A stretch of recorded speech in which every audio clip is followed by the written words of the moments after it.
It begins, as it often does, with a threshold. This time, it's my birthday.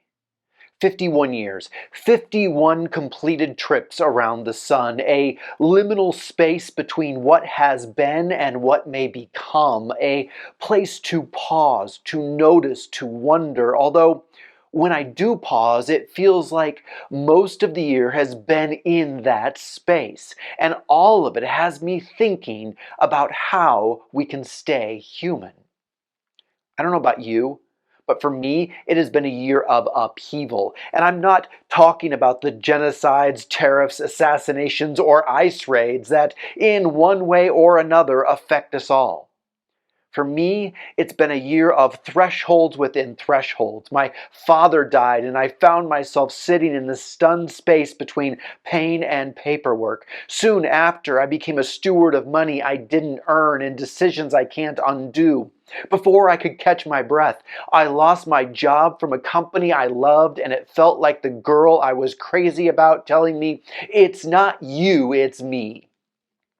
I tore my skin across asphalt, and almost 6 months later, part of my arms still aren't fully healed. My child graduated, and I wept with pride and ache. I moved back into the house that held my adolescence and found myself standing barefoot in dead soil, asking what else in me needed to be revived. And through it all, I've been trying to turn sacred side work into sustainable vocation, wondering if the holy can also hold the bills. It's been a year of unraveling, a year of remaking, a year that keeps asking, what does it mean to stay human when everything tries to unmake you?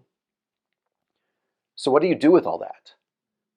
Most of us try to outrun it, numb it, wrap it in productivity or platitude. We spiritualize it, sterilize it, or spin it into something more palatable. We default to fixing instead of feeling, to framing it as a season to survive rather than a threshold to be transformed. We shrink it down to something we can manage because staying with the full weight of it feels like it might undo us. But maybe that undoing is the point. Because there is another way, a deeper naming of how each of those moments invites what we've made to be unmade and remade. These are the lessons not learned in classrooms, but etched into skin and soul, whispered through breath and brokenness. In other words, these happenings aren't just events or stories, they're sacred ruptures. They're the places where staying human stopped being a concept and started becoming a practice. And I don't share them because I've figured it all out. I share them because I'm still in it, still becoming, still stumbling my way through the sacred middle. But maybe, as I explore my own descent, this baptism of grief and growth, rupture and renewal, you might feel invited to explore your own path, to pause at your own thresholds, to listen for what's breaking open beneath the noise. To ask how you might approach the transitions in your life, not as problems to fix, but as invitations to become. Sometimes you might even rejoice in who you've become. So with that in mind, here's what I've been learning about being human. It was just after my last birthday that my father entered hospice. As he entered hospice, we asked him what was on his bucket list. What did he want to do with the time he had left? But he didn't have an answer.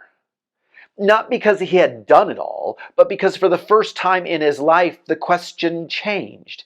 He wasn't being asked what was required of him, what he had to do, what others expected. He was being asked what he wanted.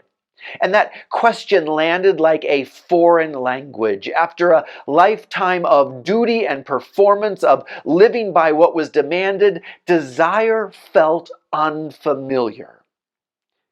He had spent so long in the space of obligation, he didn't know how to inhabit freedom. And my dad had always embodied what Robert Bly describes as the 50s male. He got to work early, labored responsibly, supported his wife and children, and admired discipline.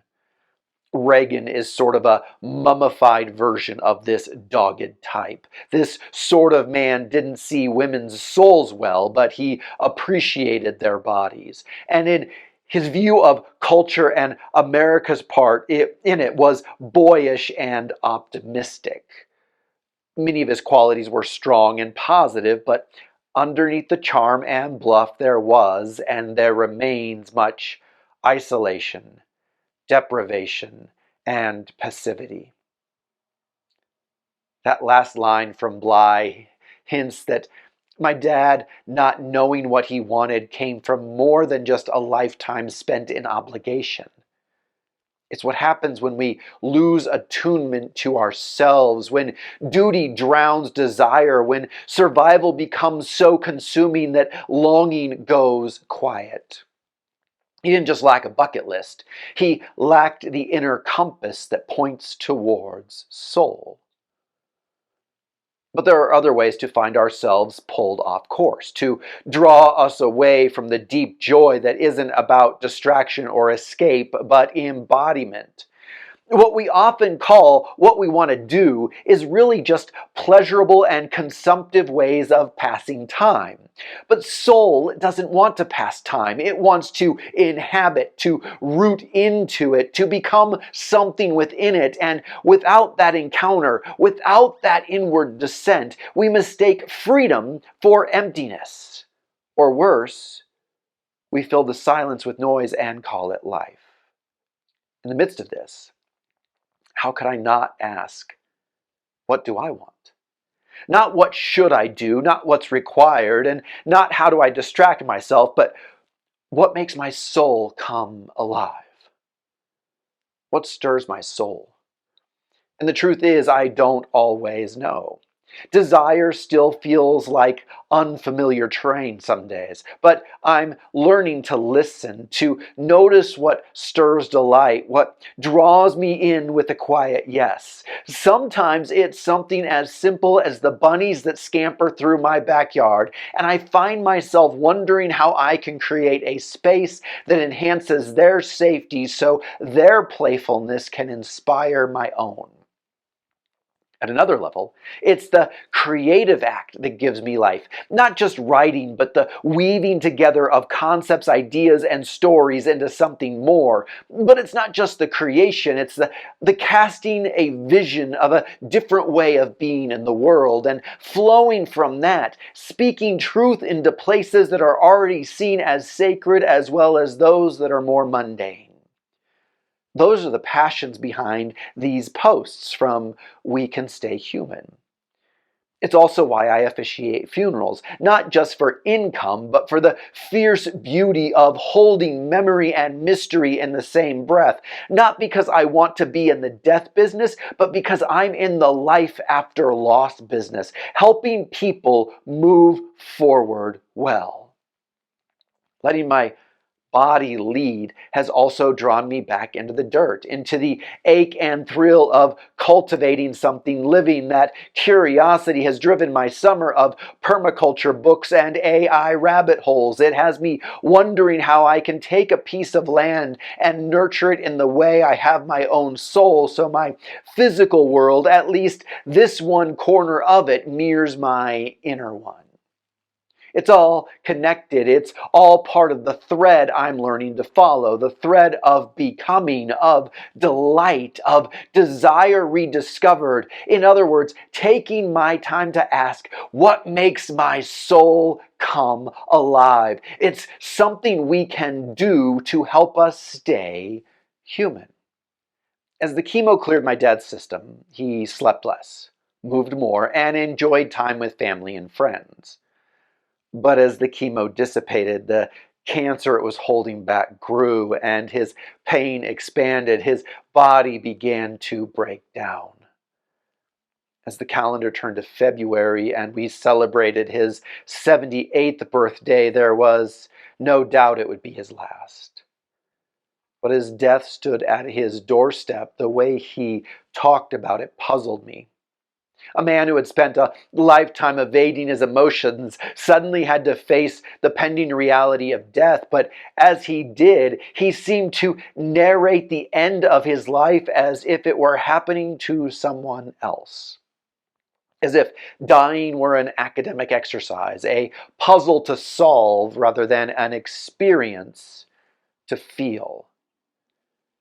There was a dissonance in our conversations. The way he clinically described symptoms, the way he avoided the language of sorrow or fear, it was as if he had become a spectator in his own body, watching the curtain fall with a stoicism that felt hollow. This is another way of manifesting Robert Bly's 50s male. But watching him speak of his own death as if it belonged to someone else, I saw the shadow of who I used to be. Detached, composed, controlled. I'd spent years preaching resurrection with a severed heart, but no more. His distance reminded me why I left that self behind. I want to feel the ache. I want to hold the loss. I want to stay in my body when the tremors come, because being human is not about survival. It's about presence. Now, presence isn't just about feeling the pain. It's also about letting yourself notice how far you've come. It's about gratitude, not the forced kind that skips over sorrow, but the quiet kind that settles in your bones when you realize you are not who you used to be. Staying human means pausing to witness your own becoming, to name the growth, to let yourself enjoy the fruit of all that unseen labor, and maybe even to love the person you're still in the process of becoming. That is another aspect of how we stay human. With my dad's death came another weight I hadn't anticipated.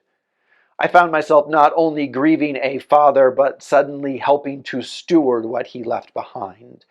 Mountains of paperwork, the closing of accounts, the making sure my mom's finances were in order. Part of that includes managing my mother's financial portfolio. Not just crunching numbers, but holding the ache and the agency of inheritance. It stirs questions I hadn't fully thought through, questions about responsibility, ethics, and future building. How do you invest without feeding the very systems that dehumanize? How do you grow something that doesn't exploit the soil or the soul? It wasn't just a matter of financial planning, it was stewarding futures. It was soul stewardship. And in a world of scarcity games and profit first models, I found myself trying to root abundance in something far more sacred. Some days the gravity of that feels holy. Other days it's just heavy, because in the end, I believe the answer to that ancient question, am I my brother's keeper, is a profound yes. Moreover, my brother is not just my flesh and blood sibling, nor is it limited to humanity. It is all things. As Chief Seattle once said, humankind has not woven the web of life. We are but one thread within it. Whatever we do to the web, we do to ourselves. Understanding ourselves as interconnected, not just with each other, but with all of creation, is another key to staying human. Then, 5 weeks after my father died, I lost my job.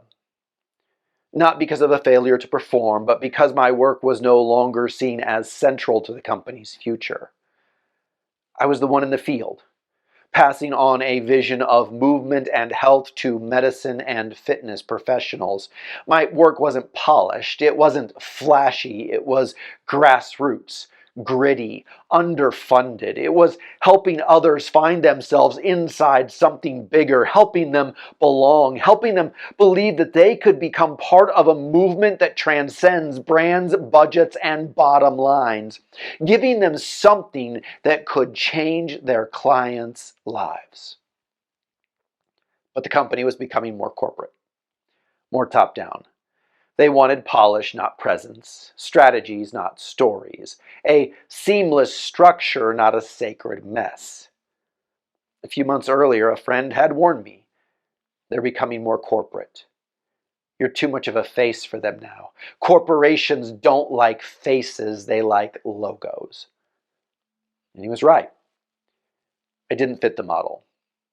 I wasn't a cog. I was too human, too much of a face, too much of a reminder that the heart of what we do doesn't always scale.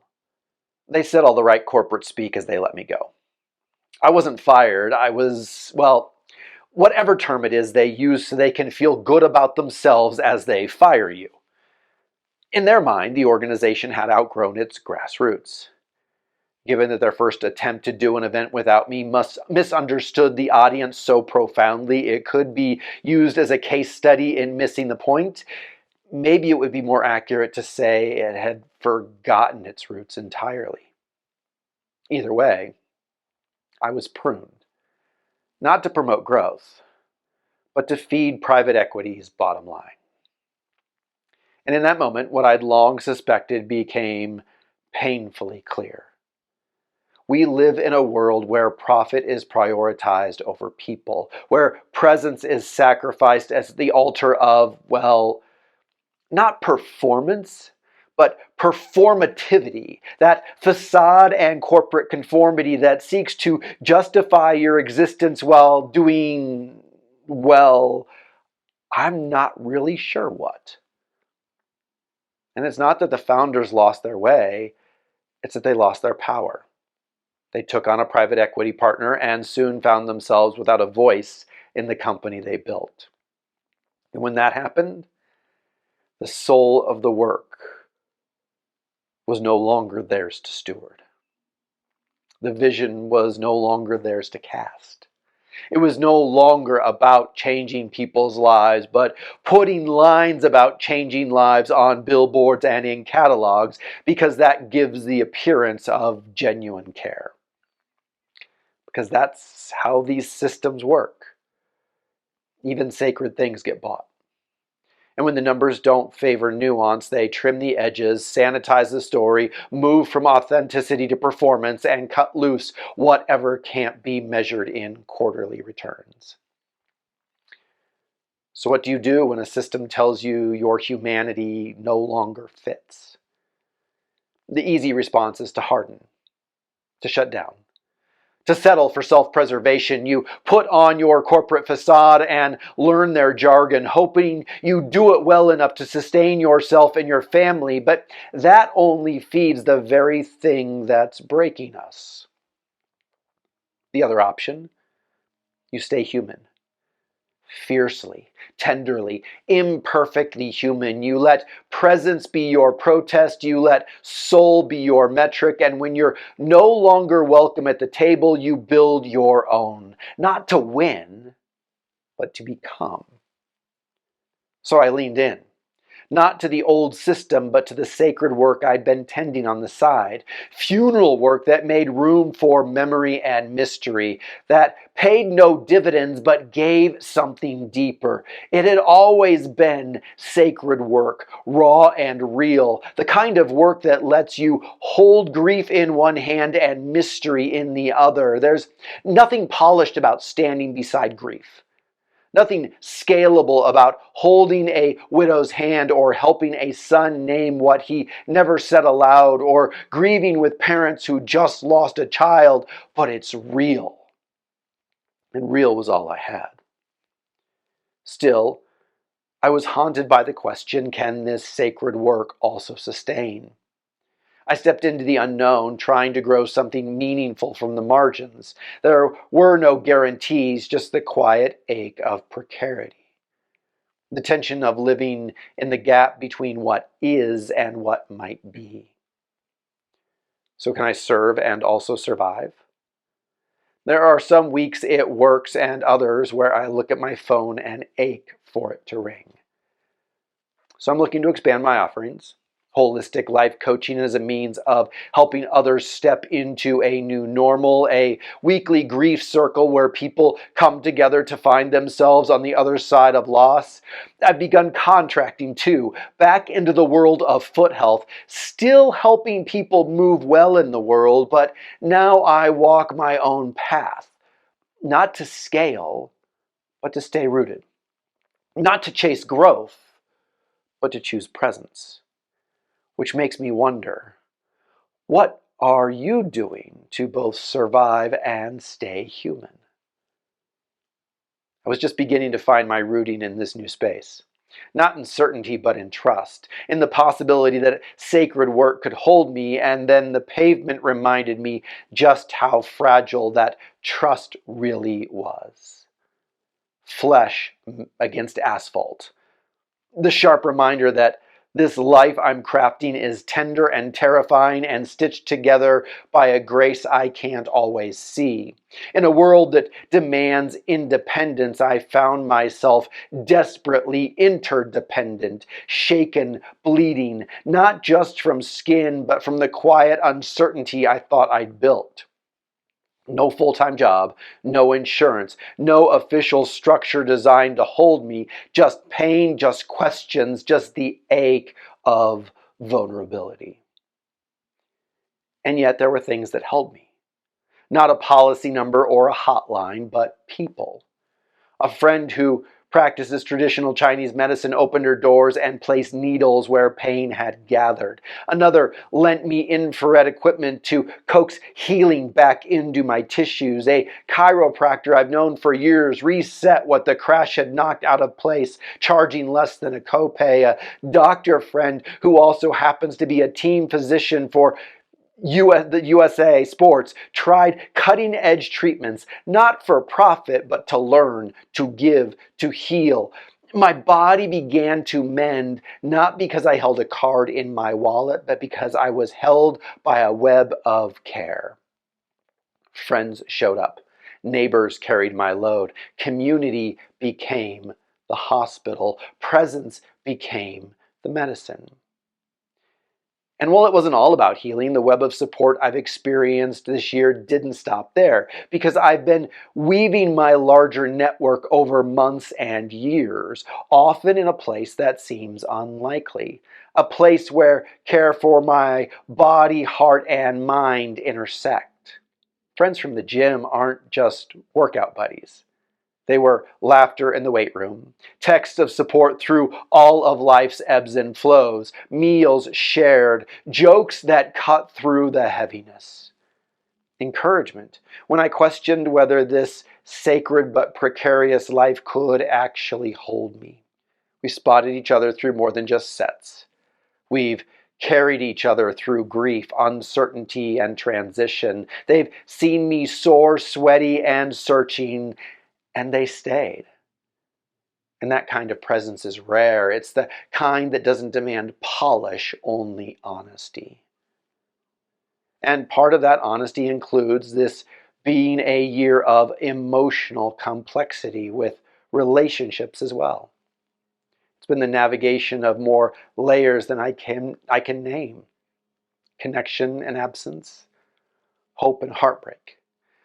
Everything compounded by distance and exhaustion.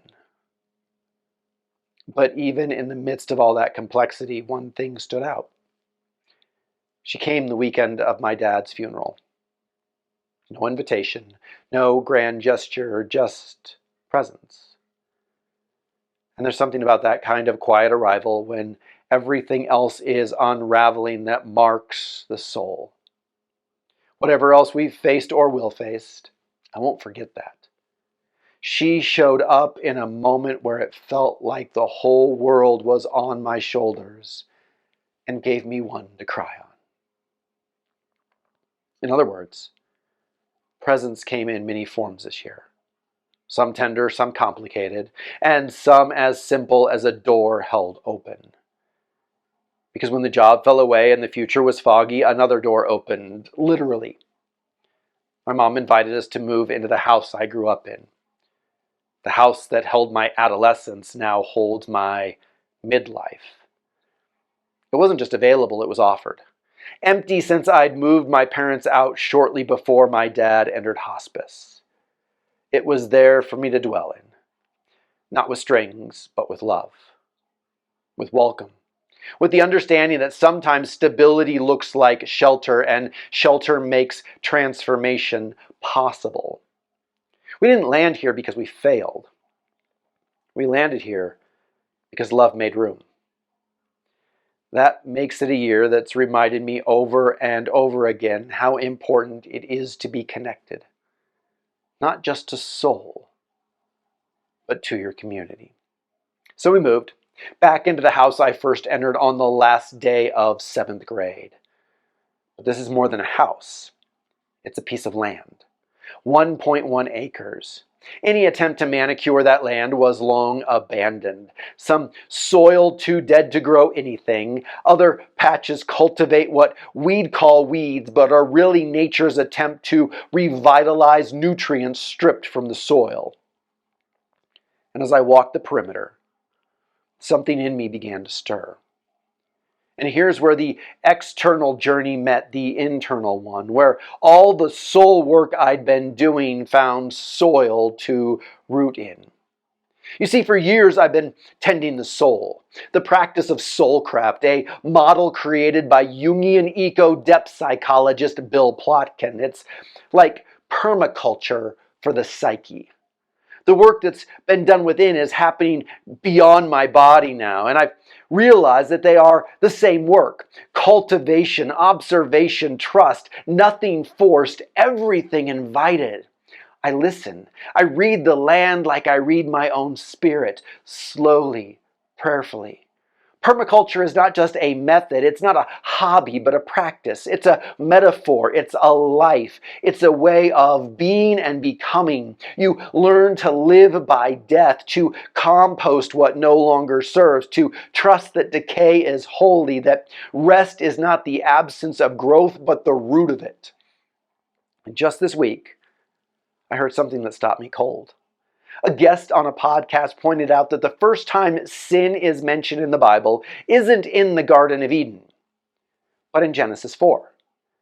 It's when Cain kills Abel. The hunter kills the farmer. The one who takes from the land ends the life of the one who tends it. And then Cain leaves and builds the first city. It's not just the origin of violence, but the start of a story. Humanity turning from partnership to possession, from care to control.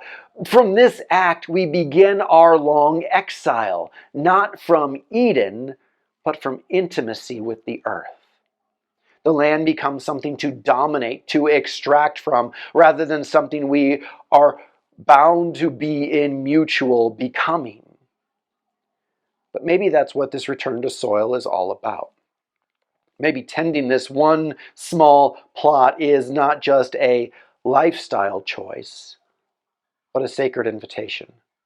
A reweaving of what was torn, a remembering of what it means to live in covenant with creation. Whether we start in Genesis 1 with subdue the earth or Genesis 2 with till and keep it, the original call was always about relationship, not rule, not conquest, but care. The land is not a resource, it's a relative, a teacher, a mirror, a home. So take a pause this week in a natural place. Be it somewhere truly wild, a park or your backyard. Cozy up next to a tree or find yourself next to a body of water and listen. What is the world around you saying? Beneath the noise, beneath the pace, beneath the pressure to perform or produce, what is the soil beneath your feet whispering? The world around us is not mute, it speaks. And it speaks not only to comfort us in the in-between, but to call us forward. Because staying human is never just for us, it's for those who come next. Which brings me to the last major events of this year, where my only child earned both Eagle Scout and graduated high school. And in the swirl of all the ceremonies and celebrations, I felt both proud and undone. Because seeing your child step into their future invites us to realize how much of staying human is about letting go. And also how much is about showing that growth doesn't stop when we hit adulthood. That we don't have to be fully formed to be deeply human. In fact, part of how we stay human is by modeling in public and imperfect ways what it looks like to continue becoming. We teach not by having it figured out, but we showing up in the way that we walk through uncertainty with curiosity, through failure with grace, through unraveling with deeper integrity. That the best gift we can give the next generation is not certainty, but presence. A life that says, I'm still becoming, I'm still listening, I'm learning how to live well with others and the earth with myself. If they can see that in us, then maybe they'll believe it's possible for them too. And that might be the most human thing we can offer. Not answers, but honest company on the path. So here I am, 12 months later. No father, no corporate badge, no safety net, but more held than I've ever been. Held by soil and soul, by friends who show up with needles and meals, by a child who's becoming, by land that's teaching me to trust the slow work of transformation. I started this year asking if I could stay human in a world designed to strip that from me. The answer isn't simple, but it's becoming clear. Staying human isn't about refusing the fall. It's about who catches you. It's about what you tend while you're down there in the dirt. It's about whether you let the breaking become compost for what comes next. The systems that broke me are still breaking others. Private equity still devours souls. Corporations still demand we trade humanity for security. But I'm learning there's another way. Slower, smaller, wilder, more tender, more connected, more alive. And maybe that's the real work. Not to win against the machine, but to remember we were never meant to be machines at all.